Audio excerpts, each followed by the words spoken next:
Hello, children of the night, and welcome to Tarot Nights with the Hanged Empress. Here we do shadow work following the moon.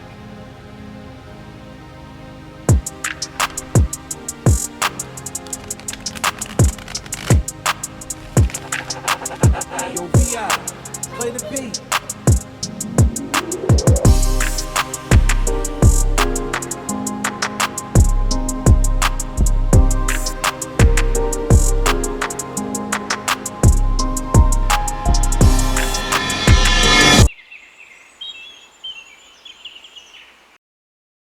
Virgo moon, is it finally here? Is it finally time? I feel like we've been cooking in the kitchen for a really long time. Everything is just taking a lot longer than we thought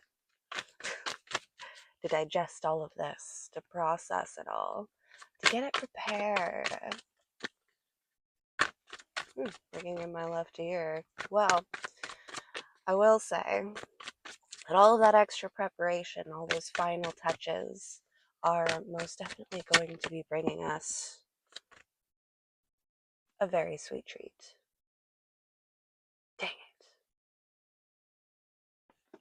1 second, guys. Strength card. Have strength to resist temptation, to stop things just because stuff doesn't work right. Make things work. Okay, microphone. Functionality. For all of the reasons that we should be stopping, we just keep going. Just keep trying. We just keep pushing through. We're still brave enough to open up the beast mouth, take a look in there, see what's really going on.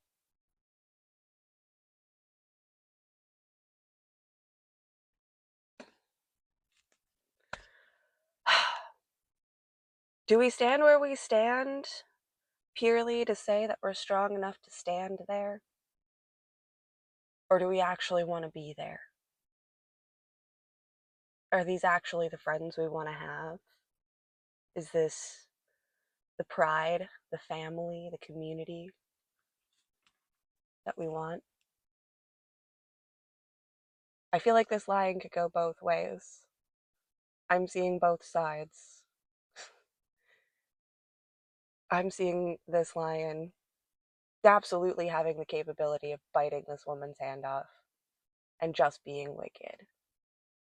But I'm also seeing a lion that is kind and generous, gentle and protective.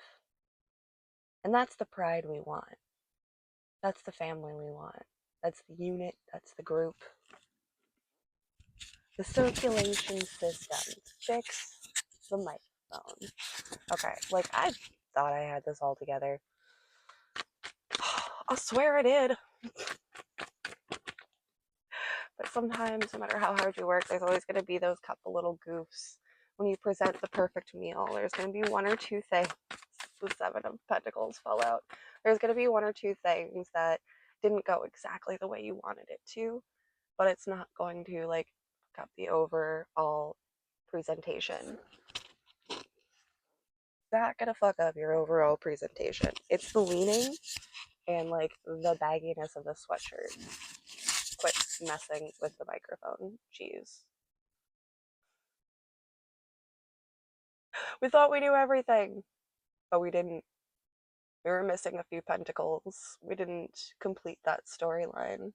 We were growing something, but it didn't form an arc. It kind of branched off. It separated. It took different paths, different roads. I feel like we're taking different paths, different roads. The people around us. We're outreaching, outstretching. Some things are going to stay connected to the trunk, but some of them are going to fall to the ground like seeds. And they're going to blow away, be carried off to distant places. And hopefully, still safe spaces. But the tree can't dictate where the seed goes. It drops its seeds very close. Trees like to have their family close by. However, trees also know and accept that They could be carried off anywhere. And no matter how far a tree goes, a seed from its origin source, from its parent tree, they're still connected. They can still talk to each other through the fungus, the mycelium in the earth. They have a network system underground. So trees can talk to each other from all over the world. No matter how far they go, they can always reach their family through the roots, through the earth, the vibration of connectivity.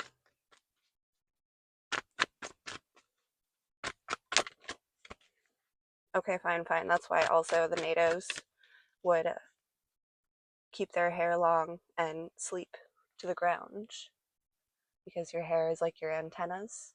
It picks up vibrations, and having your hair on the earth can alert you sooner. You can actually feel the vibrations, the rumble of footsteps coming. It's an old war tactic. The U.S. Army or whatever used the natives for a very special group, and they were allowed to keep their hair for that reason, because it helped them to know when there was enemies nearby.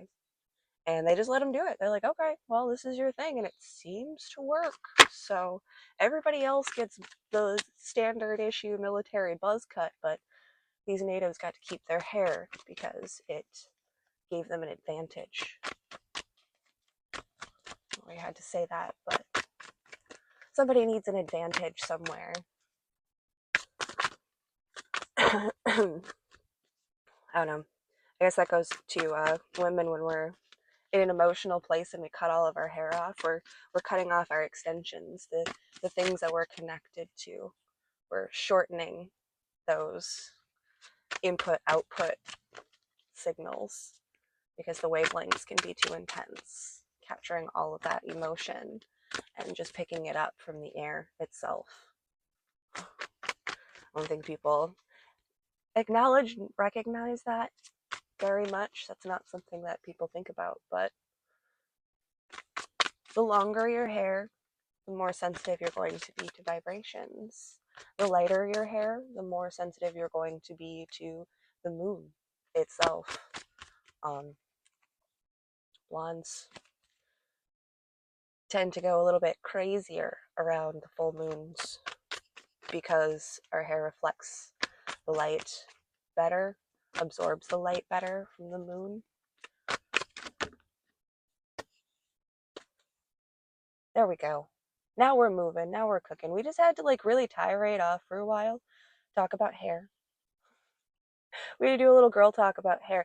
It was almost like it was that distraction, that sleight of hand, like, oh yes, let's talk about hair. We're talking about hair, but actually, what we're really talking about is severance. What we're really talking about is severance. You know, I think it's really funny because I kind of realized that I do speak in code. Even here, even now, I speak in code. But that's okay that I speak in code because not everybody is in an environment that is conducive to the kinds of content and the kinds of things that I'm talking about. They think there are a lot of plenty of people who know what I'm talking about. You're in a room, you can't have anybody hearing you listening to or participating in any one particular thing. You don't want somebody seeing you watching these kinds of things because they're gonna take those swords and they're gonna cut you down with it. They're gonna cut you down for it. How very dare you? How very dare you self improve?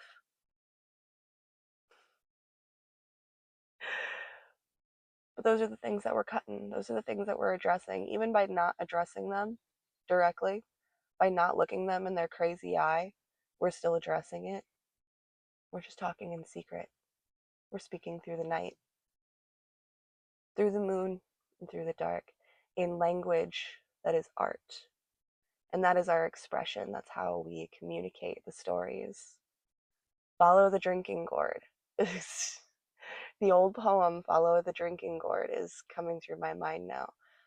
Listening to those stories, listening to people who are speaking in codes and knowing what they're saying, understanding what they're saying, and giving yourself that advantage of that knowledge. There's a secret road. Did you know there's a secret path? There's places that you can go, there's spaces, there are people who will hold you, who will have you, who will help you to move quietly through the night. No one has to know. No one has to know what's happening. If you don't want them to know, they won't know. But we know. We know there's a road. We know there's a route. We know there's a path to happiness. And if somebody doesn't want you to walk on it, we know the secret trails.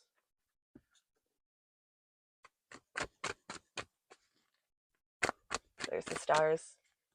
The star coming down, all of the stars raining. Yeah, that's it. It's a real Underground Railroad, folks.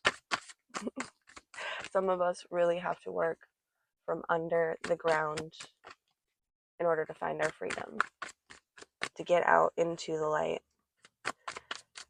and gain that better perspective. It's about internal strength, not external strength. Maintaining that sense of will and self within the mind, regardless of external circumstances and situations.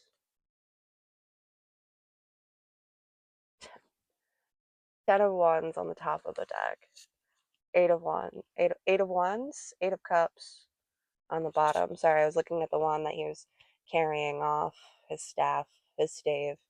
Of all of these burdens, we carry one, and it helps us to move forward. All right, what do we got on the floor here? What dropped?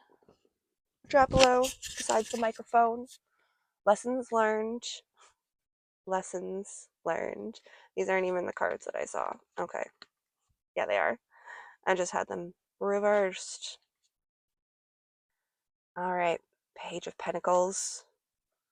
The 5 of Cups. I'll stop right here. Oh, no, I don't. I'll stop right there. Well, these 3. These are the 3 that I want.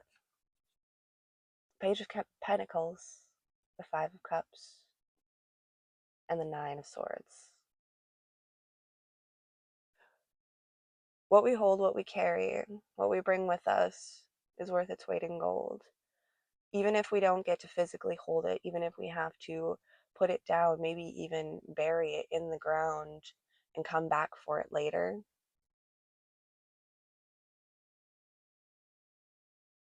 I think there's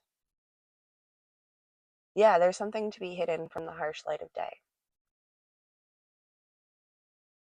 There's something that we know we're blocked out from, and that might be the only answer. To put it down and bury it and hope that it comes back to you. Not even hope that it comes back to you, to get up and go back for it.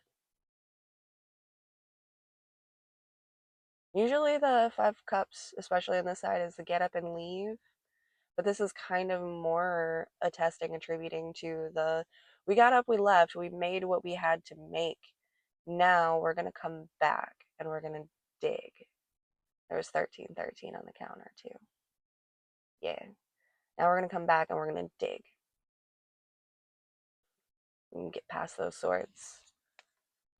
Because most of them exist inside of our own mind, and the best thing that we can do is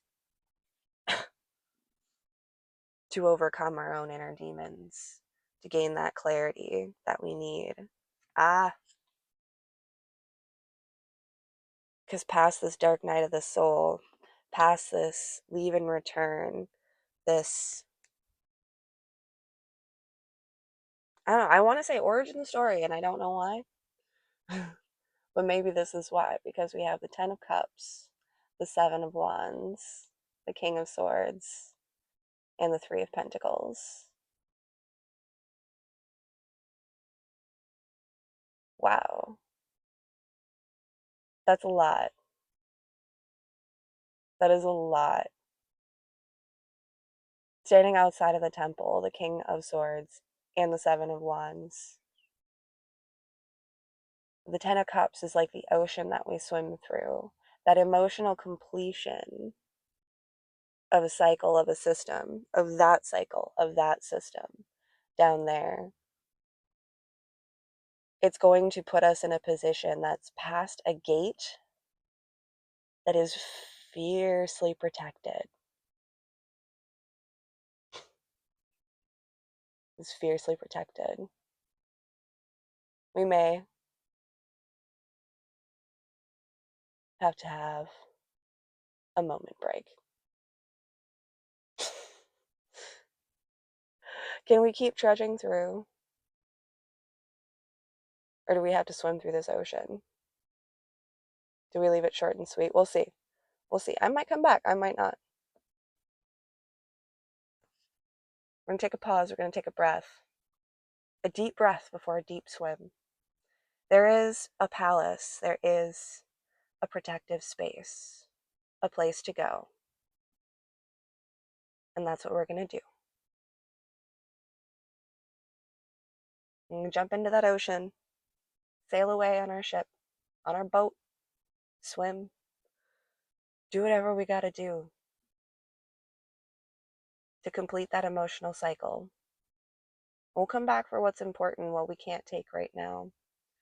And we're going to bring it back across these lines: safety, security, and soundness.